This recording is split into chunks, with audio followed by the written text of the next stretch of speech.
Bom, esses dias eu estava conversando com uma amiga minha e ela me disse o seguinte: o assunto, para variar, estava falando da pandemia, né? Falando da Covid e tal. E ela me chamou a atenção para um aspecto muito interessante desse momento que nós estamos vivendo.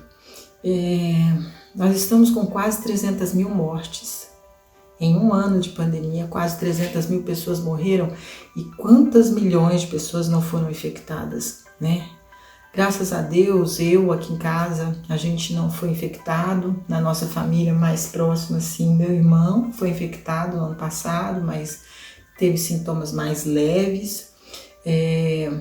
Recentemente, essa semana, alguém da nossa igreja morreu. Foi a primeira morte que nós tivemos. Foi algo muito triste, porque mostra o quão próxima a doença está de nós, né? Diferente de alguns meses atrás, que a gente só via sobre a pandemia pela televisão, ou era um conhecido de um conhecido, agora são pessoas que nós conhecemos, próximas de nós, o mesmo nós, né, que estamos adoecendo. Então a doença ela está caminhando para mais perto da gente. Mas uma amiga minha falou assim: Sara, ano passado, você lembra, no mês de abril, todo mundo ficava cantando nos prédios, porque ele vive, posso crer no amanhã e tal. E a gente estava só no início da pandemia. Agora que a situação está muito mais séria, você não vê nada disso. E eu fui parar para pensar, é isso mesmo. Gente, nós estamos vivendo um momento seríssimo da pandemia. Um momento que todo mundo deve parar para pensar de que forma que pode ajudar individualmente para que essa tragédia seja menor, né? O que cada um pode fazer? Um momento em que muitas pessoas estão sem esperança e que eu particularmente olho para as decisões, às vezes, que são tomadas em relação ao controle da doença, e eu fico, poxa, será que essa pessoa tem certeza do que ela está fazendo? Né? Parece que são decisões que meio que enxugam gelo e que não resolvem efetivamente e que podem trazer para a gente uma sensação de desesperança. E é justamente num momento como esse que tantas pessoas estão morrendo, que tantas pessoas estão doentes, que leitos de UTI e de internação comum nos hospitais têm sido raridade, que todas as cidades desse país têm sido afetadas pela pandemia, que nós temos que cantar. Nós precisamos voltar para as janelas dos nossos apartamentos, nós precisamos ir para o quintal da nossa casa e nós precisamos voltar a cantar, porque Ele vive.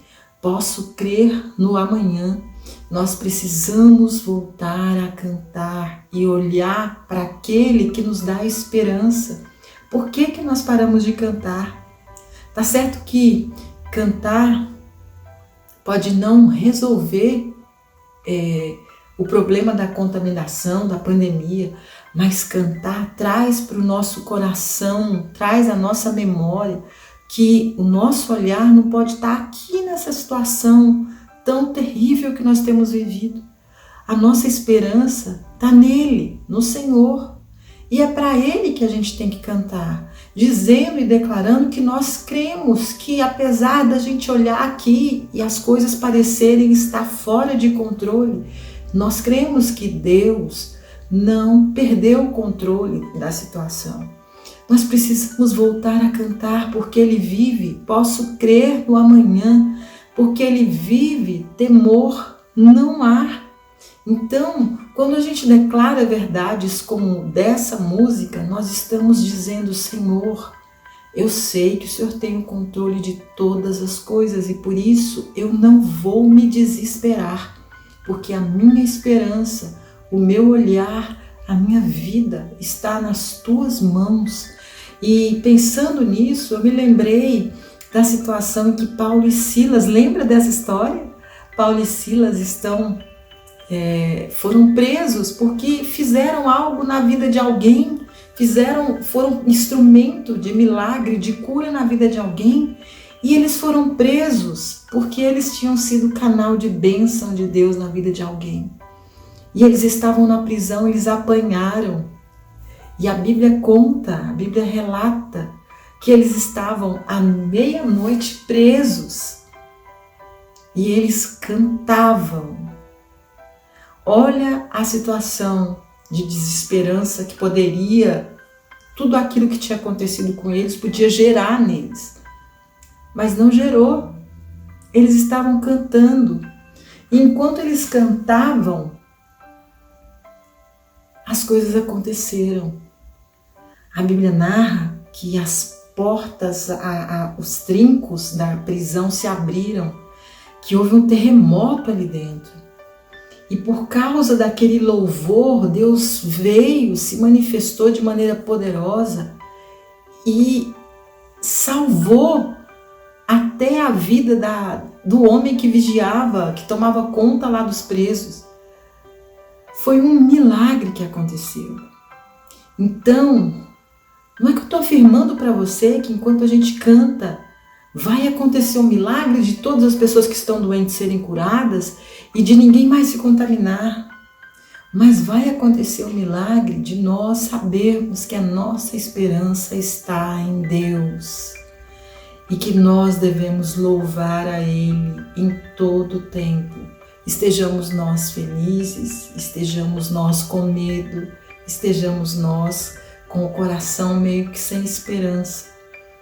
E nós precisamos continuar cantando. E eu convido você, volte para a janela do seu apartamento e cante.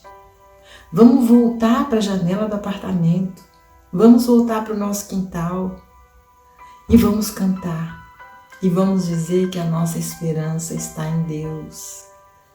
Eleva os olhos para os montes. De onde me virá o socorro?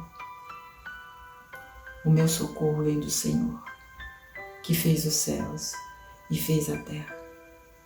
Eu vou compartilhar com vocês uma experiência incrível que aconteceu. Vocês sabem que a minha mãe faleceu no mês de dezembro. Ela faleceu no dia 27, 2 dias depois do Natal. Esse ano passado, depois de 30 anos fazendo as nossas celebrações de Natal lá na casa dela, foi o primeiro ano que nós não fizemos nada. Primeiro porque tinha pandemia e segundo porque minha mãe, ela tinha feito recentemente uma sessão de quimioterapia, ela não estava bem. Então cada um ficou na sua casa, minha mãe ficou lá na casa dela com meu pai, meu irmão, eu fiquei aqui, com meu marido e meu filho. E eu estava tão triste naquela noite, porque por todas essas situações, de estar longe deles pela primeira vez, da minha mãe estar tão doente. Mas aí a gente estava jantando aqui, eram umas 10h30 da noite, mais ou menos 11 horas, e a minha vizinha, o marido dela é pastor, ela é pastora, eles têm uma igreja, e eles haviam ensaiado uma espécie de cantata entre eles, a família deles, Eles começaram a cantar no quintal da casa deles. E a gente estava aqui em casa. E o meu coração foi se enchendo de esperança, foi se enchendo de alegria, porque eles declaravam letras que falavam que Jesus nasceu e com Jesus nasce também a esperança, nasce a luz, nasce um olhar para algo que é além, que vai além do que a gente vê aqui. E aquelas músicas trouxeram tanta alegria para o meu coração, tanta força. Aquele louvor me fortaleceu. 2 dias depois a minha mãe faleceu. Mas aquela noite do dia 25 de dezembro, com aquelas canções, 24 de dezembro na verdade, com aquelas canções sendo cantadas, aquilo me alegrou tanto e me fortaleceu até para enfrentar os dias que viriam. Então eu convido você, vá para o seu quintal cantar, vá para o seu banheiro cantar, vá para a janela do seu apartamento cantar, marque com seus vizinhos pelas redes sociais e volte a cantar, volte a declarar que porque Ele vive nós podemos crer no amanhã, porque nós cremos mesmo. E não se esqueça, Deus, Ele tem o controle da história e o controle de todas as coisas. Por isso nós podemos crer no amanhã. Fique bem e a gente se encontra na próxima semana, se Deus quiser, em mais um vídeo. Beijo para você. Tchau, tchau.